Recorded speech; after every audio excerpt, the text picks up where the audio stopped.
Assalamualaikum warahmatullahi wabarakatuh. Perkenalkan, nama saya Nasma Wida Zurain dengan NIM 25230310154 dari kelas 1C Prodi Etika Keperawatan Kampus Pasuruan. Pada video kali ini saya akan mempresentasikan makalah tugas Bahasa Indonesia yang berjudul Pemahaman Masyarakat tentang Faktor Risiko dan Pencegahan Demam Berdarah Dengue atau DBD berdasarkan perspektif patofisiologi dan perilaku kesehatan. Berdasarkan perspektif patofisiologi, yaitu cara memandang atau menganalisis suatu penyakit berdasarkan proses gangguan fungsi tubuh yang terjadi sejak awal hingga munculnya gejala. Makalah ini disusun dengan dosen pengampu Dr. Muhammad Bayo Firmansyah, SSMPD. Yaitu isinya, pertama ada abstrak, kedua ada kata pengantar, dan ini ada daftar isi. Ini daftar isi yang saya buat, ini isi-isinya. Pertama, bab 1, pendahuluan. Pada pendahuluan ini ada yang pertama, yaitu latar belakang.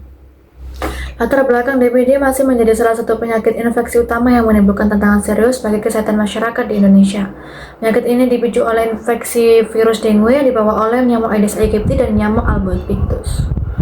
Selanjutnya ada rumusan masalah. Rumusan masalah yang saya buat ini ada 5 rumusan masalah, yaitu yang pertama, bagaimana pemahaman masyarakat mengenai patofisiologi dan mekanisme penularan DBD.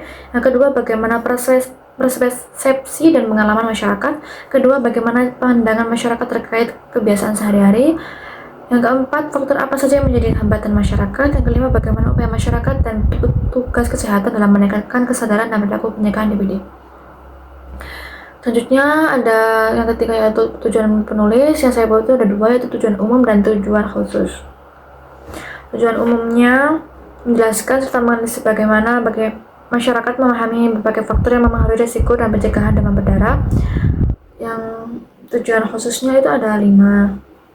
Pertama, menjelaskan konsep dasar mengenai DBD, mengidentifikasi faktor-faktornya, menggambarkan sejauh mana pemahaman masyarakat, menganalisis berbagai kendala dan permasalahan, mengkaji secara kritis hasil penelitian.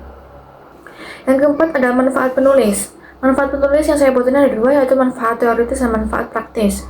Yang pertama, manfaat teoritis yang isinya yaitu pertama, menambah khasanah pengetahuan ilmiah. Yang kedua, memberi dasar teori yang lebih kuat. Yang ketiga, dapat dijadikan rujukan bagi peneliti. Manfaat praktisnya ada 4, yaitu yang pertama, menjadi sumber informasi bagi masyarakat, mendukung tenaga kesehatan, meningkatkan pemahaman masyarakat, dan memberikan bahan acuan bagi institusi pendidikan. Selanjutnya ada batasan masalah. Dan yang kedua yaitu bab 2, tinjauan pustaka. Tinjauan pustaka isinya pertama, pengertian demam berdarah dengue. Pengertiannya atau penyakit infeksi yang disebabkan oleh virus dengue yang ditularkan melalui gigitan nyamuk Aedes aegypti dan nyamuk Aedes albopictus. Penyakit ini biasanya muncul dengan gejala demam tinggi mendadak, nyeri otot dan sendi, penurunan jumlah trombosit, serta kebocoran plasma yang berpotensi menyebabkan kondisi shock apabila tidak segera diberikan penanganan medis yang tepat. Dan seterusnya. Selanjutnya yang kedua ada patofisiologi dan mekanisme penularan DBD. Pertama, patofisiologi DBD. Patofisiologi DBD merupakan hasil dari interaksi virus, aktivasi imun yang berlebihan, gangguan pembekuan darah, dan peningkatan permeabilitas pembuluh darah yang semuanya dapat berujung pada komplikasi serius. Yang kedua yaitu mekanisme DBD. Mekanisme penularan DBD tidak hanya dipengaruhi oleh keberadaan virus dan nyamuk sebagai faktor, namun juga sangat ditentukan oleh perilaku masyarakat dan kondisi lingkungan tempat tinggal. Yang ketiga ada faktor risiko kejadian DBD. Yang pertama ada faktor perilaku. Yang pertama, faktor perilakunya tidak melaksanakan kegiatan DKM, rendahnya pengetahuan masyarakat mengenai gejala, kurangnya perhatian terhadap kebersihan lingkungan. Yang kedua ada faktor lingkungan.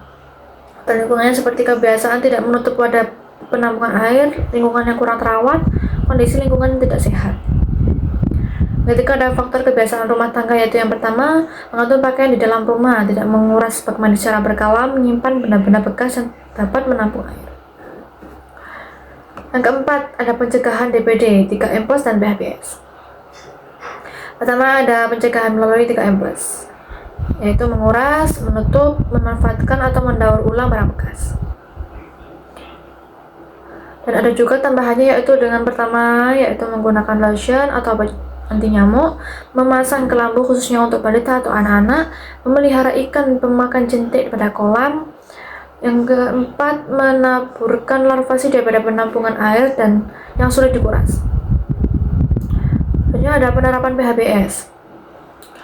Penerapan PHBS menjadi strategi penting lainnya dalam mencegah penularan DBD. Yang pertama, melihara kebersihan lingkungan, meningkatkan sirkulasi udara dan pencahayaan rumah, menjaga kebersihan diri, dan ikut serta dalam kegiatan pemberantasan sarang nyamuk atau PSN. PHBS itu singkatan dari perilaku hidup bersih dan sehat. Selanjutnya ada teori perilaku kesehatan. Yang pertama ada teori pengetahuan, yaitu menjadi fondasi dalam membentuk perilaku kesehatan yang benar. Yang kedua adalah sikap.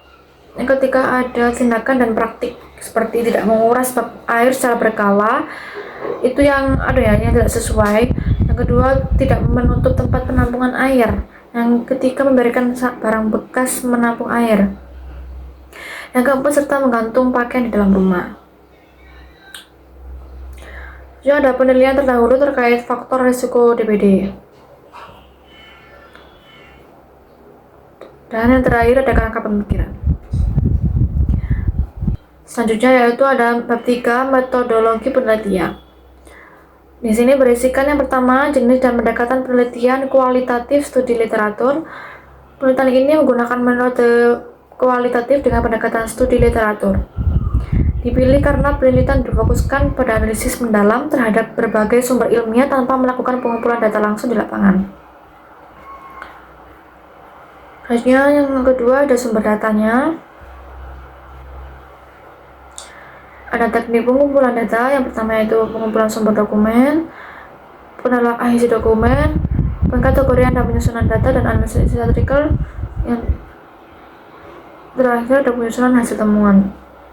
Yang keempat ada teknik analisis data. Yang pertama reduksi data, pengkodaan dan pengelompokan data, analisis tematik, penafsiran data atau interpretasi. Yang kelima ada penyajian hasil analisis.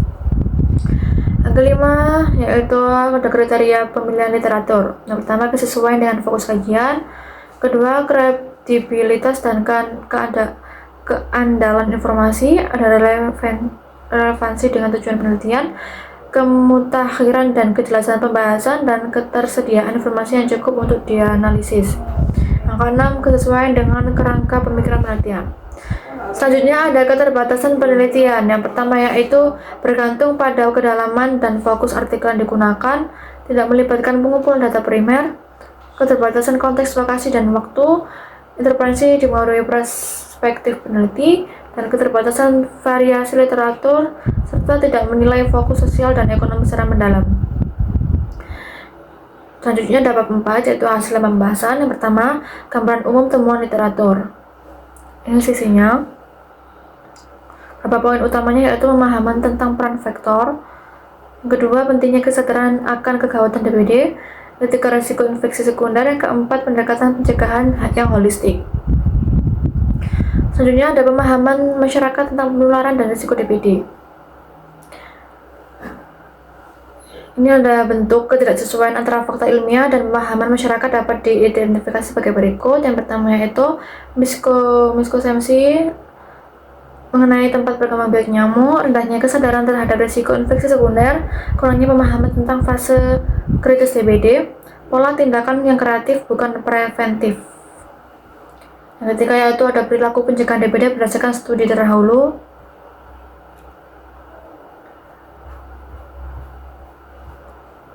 Yang keempat ada faktor perilaku dan kebiasaan yang meningkatkan risiko DBD. Ini kebiasaan yang mendukung perkembangan biakan nyamuk ini pertama yaitu menumpukan barang atau wadah bekas, kurangnya pemeliharaan wadah penampungan air, dan pengolahan sampah yang kurang optimal. Selanjutnya ada perilaku individu yang meningkatkan risiko infeksi. Yang pertama yaitu kurangnya menggunakan alat pelindung diri, kepatuhan rendah terhadap program pengendalian faktor, tindakan reaktif di bidang preventif. Jadi ada pengaruh faktor sosial dan lingkungan terhadap perilaku. Yang pertama, tingkat pendidikan dan pengetahuan kesehatan. norma sosial dan kebiasaan komunitas. Ketiga, ada kondisi lingkungan fisik. Selanjutnya ada konsistensi temuan. Yang kelima, ada peran edukasi dan lingkungan dalam pencegahan DBD. Pertama, ada peran edukasi kesehatan, yaitu yang pertama peningkatan pengetahuan tentang DBD, pengaruh terhadap perilaku preventif, dan kesadaran terhadap risiko individu. Selanjutnya ada peran lingkungan dalam pencegahan, yaitu yang pertama pengelolaan genangan air, fasilitas dan sarana pendukung, dan keterlibatan komunitas. Selanjutnya ada integrasi edukasi dan lingkungan. Yang pertama, edukasi membantu masyarakat memahami. Yang kedua, ada lingkungan yang terkelola dengan baik, mempermudah penerapan perilaku preventif. Dan ketiga, ada strategi pencegahan yang menggabungkan edukasi berkelanjutan dan intervensi lingkungan terbukti lebih efektif dibandingkan pendekatan yang hanya fokus pada satu aspek. Yang terakhir, ada analisis kritis dan integritas temuan literatur.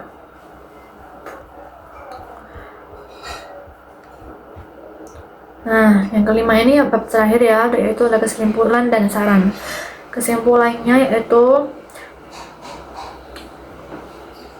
pencegahan DBD sangat bergantung pada pemahaman masyarakat yang akurat tentang faktor risiko dan cara penularannya. Secara ilmiah, DBD disebabkan oleh virus DN1 dan DN4, dan infeksi ulang terutama oleh DN3 dapat memicu bentuk berat melalui mekanisme imunopatologis yang menyebabkan kebocoran plasma, shock, bahkan kematian, dan seterusnya.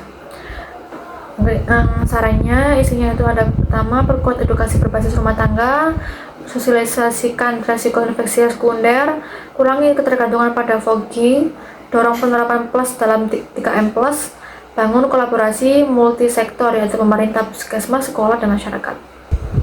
Terakhir ada daftar pustaka. Baik, itu saja mungkin presentasi makalah tugas bahasa Indonesia yang saya buat. Mohon maaf apabila ada salah kata atau perbuatan. Terima kasih. Wassalamualaikum warahmatullahi wabarakatuh.